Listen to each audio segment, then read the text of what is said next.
သွေးကြောတဲ့စီးဆင်းသွားစေရမယ်မသေးခင်နားထောင်သွားတဲ့ကဘာဖလားသချင်းများအားလုံးပဲမင်္ဂလာပါဒါမှထားတဲ့ဆရာကြားတို့ channel ကနေပြန်လည်ကြိုဆိုလိုက်ရပါတယ်ဘောလုံးယူတွေသွေးပူခြင်းနဲ့ဆရာကြီးတို့နေဝင်မီးငိမ့်ဘဝမသိမ်းခင်နတ်စီကိုဘုံကျဲသလိုတုံခါသွားစီမဲ့ကဘာဖလားသချင်းကောင်းတွေကိုနားမထောင်ဘူးသေးရင်တော့ခမရတို့လူဖြစ်ရတာတန်ဖိုးတစ်ခုခုတော့လိုနေအောင်မှာပါပဲ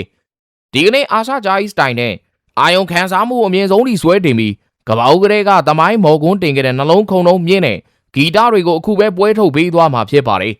ဒီကဘာဖလားသချင်း၃ပုဒ်ကိုနားထောင်နေတဲ့တင်သွေးကြောတွေကသွေးတွေကမီးတောင်ပေါက်ကွဲသလိုစူပွက်လာပြီးခန္ဓာကိုယ်တစ်ခုလုံးကိုလေထဲကိုမြောက်တက်သွားစေရမယ်ဆိုတာရဲရဲကြီးပြောရဲပါတယ်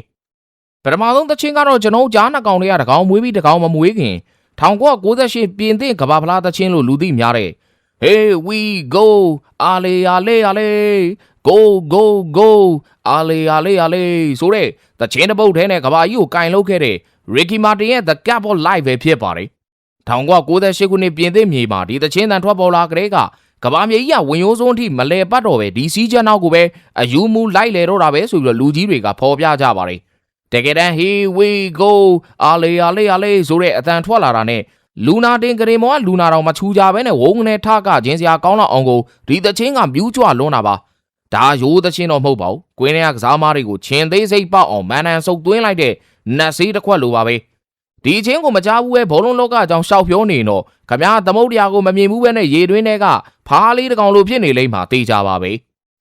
ကဲဒုတိယမြောက်ကတော့ကဘာဖလားသမိုင်းမှာကြီးစုနှုံအမြင်မားဆုံးနဲ့ယောက်ျားဘာသားတို့ရဲ့နှလုံးသေးပုတ်ကိုဖမ်းဆားခဲ့တဲ့ဘောနတ်သမီးရှက်ကီယာရဲ့ဝါကဝါကာသချင်းပဲဖြစ်ပါတယ်2010ပြည့်နှစ်တောင်အာဖရိကရဲ့ဖုံတစ်ထောင်တောင်မြေမှာဒီသချင်းကကဘာကြီးတစ်ခုလုံးကိုတသားတည်းဖြစ်အောင်တန်လိုက်လို့ဆွဲငင်ပြလိုက်တာပါဒီသချင်းရဲ့ဘုံတန်တရားရှေးအောင်စစ်တီတော်တွေရန်သူကိုချိန်မုံမို့စစ်ချီတဲ့သွေးဆူတန်တွေတိုင်းတထေရသေးပါပဲရှက်ကီယာရဲ့ခါလေးကိုခါရမ်းပစ်လိုက်တဲ့ကကွက်တွေနဲ့တီဆိုတန်ကကောင်းကင်ရံကနတ်မိမယ်လေးတစ်ပါးဆင်းကြွလာလေသလားထင်မှတ်ရလောက်အောင်ကိုပုရိသတွေရဲ့အမြင်မှာလှပစမ်းကျင်လုံးခဲ့တာဒီနေ့ထိပါပဲခမည်းနှစ်ချက်တက်ပြီးဒီချင်းကိုနားထောင်လိုက်တဲ့ခဏတာတွင်းမှာနေခမည်းရဲ့အခန်းချင်းလေးဟာလူသိန်းချီဆက်နဲ့အားကစားကွင်းတစ်ခုလို vibe မျိုးဖြစ်သွားပြီးတော့ခမည်းကိုယ်တိုင်လဲကွင်းလယ်မှာဖလားကြီးကိုကင်မြောက်နေရတယ်လို့မျိုးအာယုံမှားသွားစေလောက်တဲ့အထိဝါကာဝါကာရဲ့စွမ်းကကြီးမားလွန်ခဲ့တယ်ဆိုတာညင်းစရာမရှိပါဘူးကဲနောက်ဆုံးနေတဲ့တော့တိုက်ပွဲဝင်စိတ်ဓာတ်ဆိုတာဘာလဲသိကျင်တော့အားလုံးရဲ့ရင်ထဲမှာဒီနေ့ထိ underrated အဖြစ်ဆုံးနဲ့အစွဲထင်ဆုံးဖြစ်တဲ့2010ကဘာဖလားသချင်းတွေတဲကဓပုတ်ဖြစ်တဲ့ K9 ရဲ့ Waving Flag ကိုနားထောင်လိုက်ပါဒါသချင်းတက်မဟုတ်ပါဘူးလဲကြရာကနေပြန်ထဖို့စုပ်ဖျဲမရတဲ့မျောလင်းချက်လန်တော်ကိုကောင်းကင်ရန်တီလွှင့်ထူလိုက်တဲ့အောင်ပွဲခံကြပြဓပုတ်လိုရေးဆက်ထားတဲ့ကျွန်တော်တို့ရှေးမီနောင်းမီလူတွေအတွက်ကတော့ legendary ကဘာဖလားသချင်းတစ်ပုတ်ပါပဲ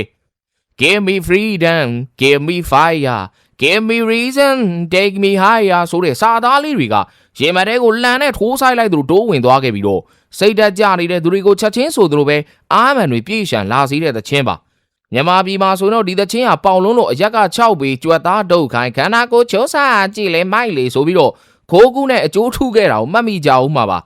ဒီချင်းရဲ့မြူးကြွမှုနောက်ွယ်ကလွတ်လပ်မှုအငွေ့သက်တွေကခမားကိုလကဘာမြေရဲ့ဆွဲငင်အားကနေလွတ်မြောက်စေမှာဖြစ်ပြီးတိမ်တိုင်းဒီပေါ်မှာလမ်းလျှောက်နေရတယ်လို့ခံစားချက်မျိုးပေးစွမ်းနိုင်စွမ်းရှိတယ်ဆိုတော့ထူးလေပြောနေကြတော့မလို့ပါဘူးတကဘာလုံးကလူတွေလက်ချင်းချိတ်မျက်ရည်ကျလောက်တဲ့ဒီခံစားချက်အပြည့်ပေးနိုင်တဲ့စစ်မှန်တဲ့ကဘာဖလားအငွေ့သက်တွေပြည့်နေတဲ့လက်ရမွန်ကြီးဆိုရင်လေဒီသချင်းကိုပဲဖွင့်ပြရမှာပါ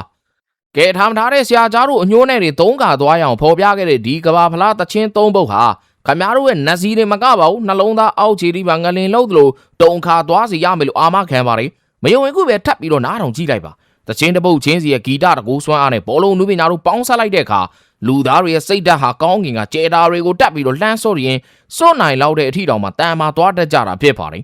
ဒီချင်းတွေကိုခင်ဗျားတို့ရဲ့ playlist ထဲမှာအမြဲဆောင်ထားပြီးတော့သွေးနေတဲ့အချိန်တိုင်းပြန်ဖွင့်လိုက်ပါခင်ဗျားတို့ရဲ့နေ့ရက်တွေတိုင်းဟာအောင်ပွဲခံကဘာဖလားဘိုးလူပွဲကြီးလို့အမြဲတမ်းတက်ဝင်လန်းဆန်းလို့နေပါလိမ့်မယ်နောက်ထပ်လဲလန်ထွက်နေတဲ့ content တွေနဲ့ပြန်လာခဲ့ဦးမှာမလို့ဒါအထိတဲ့မယားကြီးတို့ရဲ့ဂျာကြီး channel ကိုဆက်ပြီးတော့စောင့်ကြည့်ပေးကြပါဦးအားလုံးကိုကျေးဇူးတင်ပါတယ်ပေါ်တာတို့